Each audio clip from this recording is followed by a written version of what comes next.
नमस्कार विद्यार्थी मित्र मैत्रिणींनो, करंट अफेअर्स बाय मेघाली या आपल्या यूट्यूब चॅनलवरती तुमचं मनपूर्वक स्वागत आहे. इथे आपण डेली करंट अफेअर्सचे इम्पॉर्टंट क्वेश्चन्स पाहतोय, जे तुम्हाला आपल्या येत्या MPSCच्या सर्व एक्झाम्समध्ये, सरळ सेवा आणि केंद्रीय परीक्षांमध्ये नक्कीच पाहायला मिळतील. त्यामुळे चॅनलवरती जर तुम्ही पहिल्यांदा आले असाल तर चॅनलला लाईक करा, जास्तीत जास्त विद्यार्थ्यांना आपला चॅनल शेअर करा, सबस्क्राईबही करा. महत्त्वाची गोष्ट म्हणजे लेक्चर संपूर्ण पहा, एकही प्रश्न यातला स्किप करू नका. ठीक आहे, तर पाहूयात आजच्या म्हणजेच 17 जुलै 2026च्या चालू घडामोडी. प्रश्न पहिला, जागतिक आंतरराष्ट्रीय न्याय दिन कोणत्या दिवशी साजरा केला जातो? या प्रश्नाचं योग्य उत्तर आहे पर्याय क्रमांक बी, 17 जुलैला. महत्त्वाचे पॉइंट्स पहा. सॉरी 17 जुलैला जागतिक आंतरराष्ट्रीय न्याय दिन असतो. या दिवसाला इंटरनॅशनल क्रिमिनल जस्टिस डे असंही म्हणतात आणि याचा उद्देश आहे जागतिक न्याय आणि मानवाधिकारांचं संरक्षण करणं. या व्यतिरिक्त 17 जुलैला वर्ल्ड इमोजी डे देखील असतो आणि हा दिवस डिजिटल संभाषणामधल्या इमोजींचं महत्त्व दाखवणारा आहे. ठीक आहे, पुढील प्रश्न दुसरा, इस्रो शास्त्रज्ञांच्या स्वैच्छिक निवृत्ती आणि राजीनाम्यांबाबत अंतिम निर्णय कोण घेणार आहे? तर या प्रश्नाचं योग्य उत्तर आहे पर्याय क्रमांक ए, डिपार्टमेंट ऑफ स्पेस. महत्त्वाचे पॉइंट्स पहा. 14 जुलै 2026 रोजी डिपार्टमेंट ऑफ स्पेसने इस्रो शास्त्रज्ञांसाठी नवीन निर्गमन म्हणजे VRS नियम जाहीर केलेले आहेत आणि हे नियम जे आहेत ते group A scientific and technical कर्मचाऱ्यांसाठी आणि सायंटिस्ट आणि इंजिनियर SG स्तरापर्यंत लागू असणार आहेत आणि गगनयान मोहिमेवरती काम करणाऱ्या कर्मचाऱ्यांनाही हे नियम लागू असतील.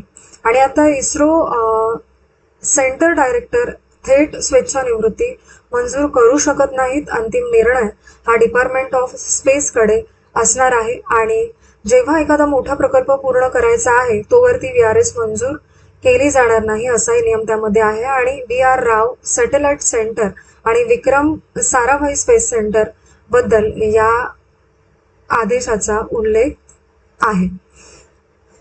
पुढील प्रश्न पहा. प्रश्न तिसरा, प्रोजेक्ट इन रोड ची अंमलबजावणी कोणती संस्था करते आहे? तर या प्रश्नाचं योग्य उत्तर आहे पर्याय क्रमांक D, rubber board of India. महत्त्वाचे पॉइंट्स पहा. प्रोजेक्ट इन रोडचं पूर्ण नाव आहे Indian natural rubber operations for assisted department, असं त्याचा फुल फॉर्म आहे. आणि या प्रकल्पाची सुरुवात जी आहे ती वर्ष 2021-22 मध्येच झालेली आहे. प्रकल्पासाठी 1100 कोटींची तरतूद करण्यात आलेली आहे आणि रबर बोर्ड ऑफ इंडिया हा प्रकल्प राबवते आहे आणि बोर्ड वाणिज्य व उद्योग मंत्रालयाच्या अंतर्गत येते. ठीक आहे, आणि हा प्रकल्प ईशान्य भारत आणि पश्चिम बंगालमधील 113 जिल्ह्यांमध्ये राबवला जातोय आणि याचा मुख्य उद्देश आहे 2 लाख हेक्टर क्षेत्रावरती नवीन रबर लागवड करायची आहे. आणि प्रोजेक्ट इन रोड मुळे दरवर्षी जवळपास 3 लाख टन नैसर्गिक रबर उत्पादन अपेक्षित आहे. ओके, पुढील प्रश्न पहा. प्रश्न चौथा, संस्कृतम 2026 चे उद्घाटन कोणी केले आहे? या प्रश्नाचं योग्य उत्तर आहे पर्याय क्रमांक सी, द्रौपदी मुर्मू यांनी. महत्त्वाचे पॉइंट्स पहा. राष्ट्रपती द्रौपदी मुर्मू यांनी संस्कृतम 2026 उद्घाटन केलेलं आहे आणि हा जो कार्यक्रम आहे तो 15 ते 17 जुलै 2026 या काळात झाला. 14 जुलै रोजी पूर्व परिषद कार्यशाळा झाली आणि संस्कृतम 2026 अखिल भारतीय आयुर्वेद संस्थेत नवी दिल्ली येथे पार पडलाय आणि सुश्रुत जयंतीनिमित्त हा कार्यक्रम झालेला आहे. इथे एव्हिडन्स बेस्ड आयुर्वेदा या विषयावरती जास्त भर दिला गेलाय आणि आयुर्वेदिक शल्यचिकित्सेवरती खास चर्चा देखील झाली आणि कार्यक्रमामध्ये AI सक्षम 3 टेस्ला MRI सुविधा सुरू करण्यात आलेली आहे आणि 3 टेस्ला MRI ची उच्च क्षमतेची निदान प्रणाली ही आहे हा जो पॉईंट आहे चौथा तो लक्षात ठेवा. आणि national commission for Indian system of medicine म्हणजे NCISM ने महिला आयुर्वेद पदवीधरांच्या करिअरवरील अभ्यासही यामध्ये प्रसिद्ध केला. पुढील प्रश्न पहा, प्रश्न 5वा. एस सोमनाथ यांची कोणत्या कंपनीच्या संचालक मंडळावरती निरीक्षक म्हणून नियुक्ती झालेली आहे? तर या प्रश्नाचं योग्य उत्तर आहे पर्याय क्रमांक बी, अग्निकुल कॉस्मॉस या संस्थेवरती. महत्वाचे पॉइंट्स पहा. एस सोमनाथ यांना अग्निकुल कॉस्मॉसच्या संचालक मंडळावरती ॲज अ निरीक्षक म्हणून त्यांची नेमणूक केलेली आहे आणि ते इस्रोचे माजी अध्यक्ष आहेत. ठीक आहे. आणि त्यांनी जानेवारी 2022 ते जानेवारी 2025 या 3 वर्षांच्या काळामध्ये इस्रोच्या अध्यक्षपदाची जबाबदारी सांभाळली होती. भारतीय अवकाश कार्यक्रमामध्ये त्यांचा अनुभव जो आहे तो जवळजवळ 40 वर्षांचा आहे. आणि अग्निकुल कॉस्मॉस ही खाजगी भारतीय आकाश कंपनी आहे आणि तिचं मुख्यालय जे आहे ते चेन्नई, तमिळनाडू येथे आहे. आणि या कंपनीचं लॉन्च व्हेकल अग्निबाण नावाने आहे. आणि अग्निबाण हे 2 टप्प्यांचं रॉकेट आहे आणि जे पृथ्वीच्या कक्षेमध्ये उपग्रह पाठवण्यासाठी तयार झालेला आहे. शेवटचा मुद्दा जास्त लक्षात ठेवा. पुढील प्रश्न पहा, प्रश्न 6वा. कौशल्य सेतू आणि कौशल्य सारथी पोर्टल कोणत्या राज्याने सुरू केलेला आहे? योग्य उत्तर आहे पर्याय क्रमांक सी, उत्तर प्रदेश. महत्वाचे पॉइंट्स पहा.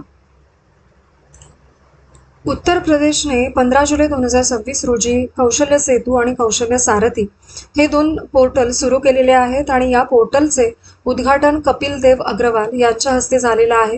कार्यक्रम हा इंदिरा गांधी प्रतिष्ठान लखनौ येथे पार पडला आणि हा जागतिक युवा कौशल्य दिनानिमित्त आयोजित केला होता. आणि दरवर्षी 15 जुलै रोजी वर्ल्ड यूथ स्किल डे साजरा केला जात असतो. आणि कौशल्य सारथी हे जिल्हानिहाय माहिती देण्यासाठीचं खास तयार केलेला प्लॅटफॉर्म आहे आणि यात डिजिटल नकाशा सुद्धा आहे.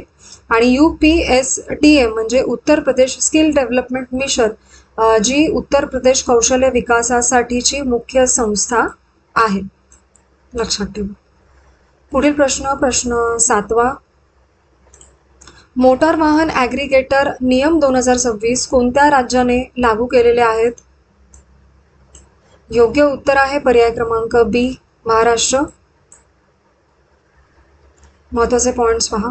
महाराष्ट्र सरकारने महाराष्ट्र मोटर वाहन ॲग्रिगेटर नियम 2026 जाहीर केलेले आहेत आणि हे जे नियम आहेत ते ओला, उबर, रॅपिडो यांसारख्या ॲपवरती चालणाऱ्या सेवांसाठी आहे खास करून.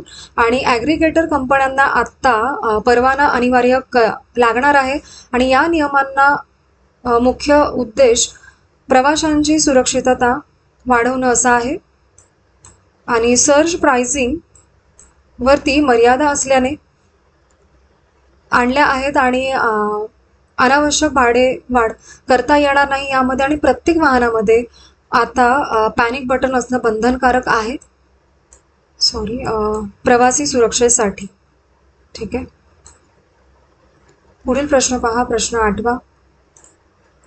विराट कोहलीने परदेशातील अवे वन डे मध्ये सर्वाधिक धावांचा विश्वविक्रम करताना कोणाचा विक्रम मोडला आहे?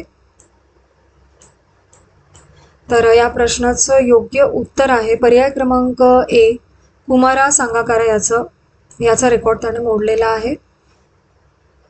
महत्वाचे पॉइंट्स पहा. विराट कोहलीने परदेशातील वन डे मध्ये सर्वाधिक धावा करत जागतिक विक्रम प्रस्थापित केला आणि त्याने हा विक्रम करताना कुमारा सांगाकारा यांचा जुना विक्रम मोडलाय.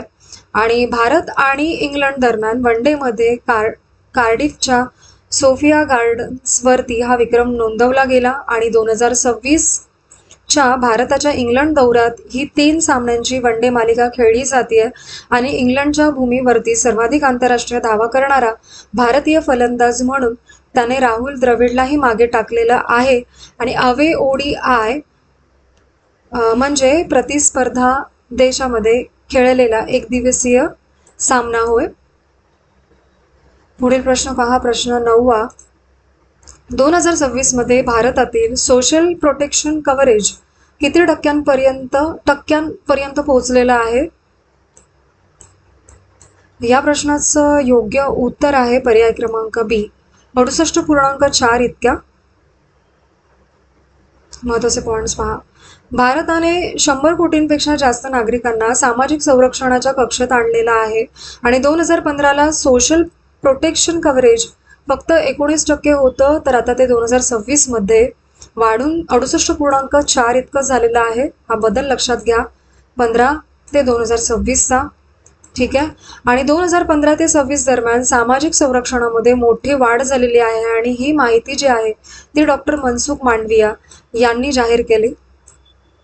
पुढील प्रश्न पहा, प्रश्न 10वा. नव्याने बांधलेल्या नमो विमानतळावरून पहिले व्यावसायिक उड्डाण कोणत्या शहरासाठी सुरू झालेलं आहे? या प्रश्नाचं योग्य उत्तर आहे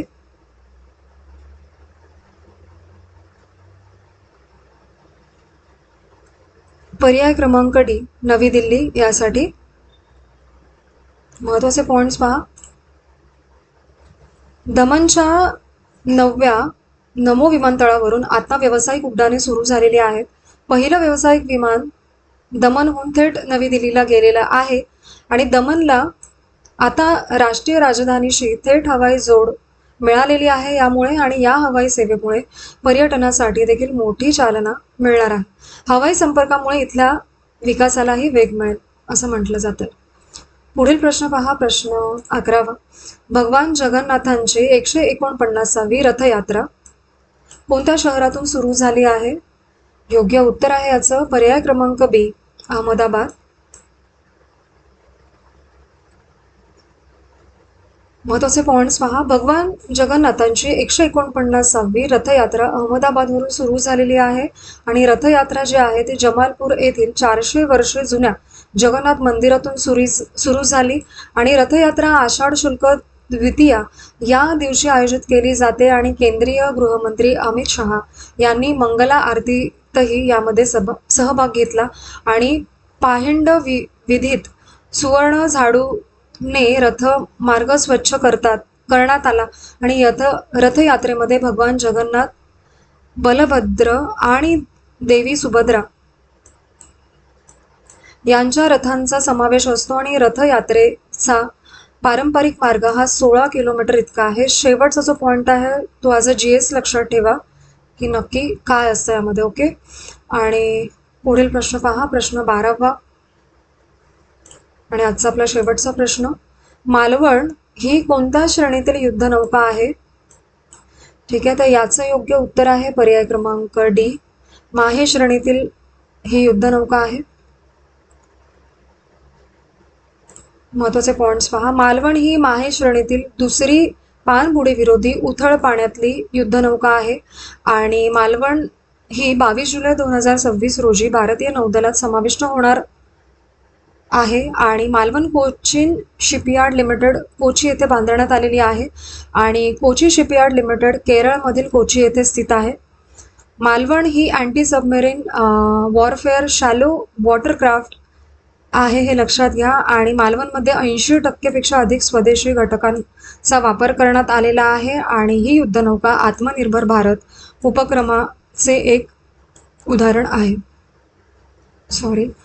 तर आजचे आपले 17 जुलै 2026चे डेली करंट अफेअर्स पाहून झालेले आहेत. लेक्चर शेवटपर्यंत पहा ही एकच विनंती आहे आणि आजचे लेक्चर तुम्ही शेवटपर्यंत पाहिलेच असेल त्याबद्दल थँक्यू सो मच.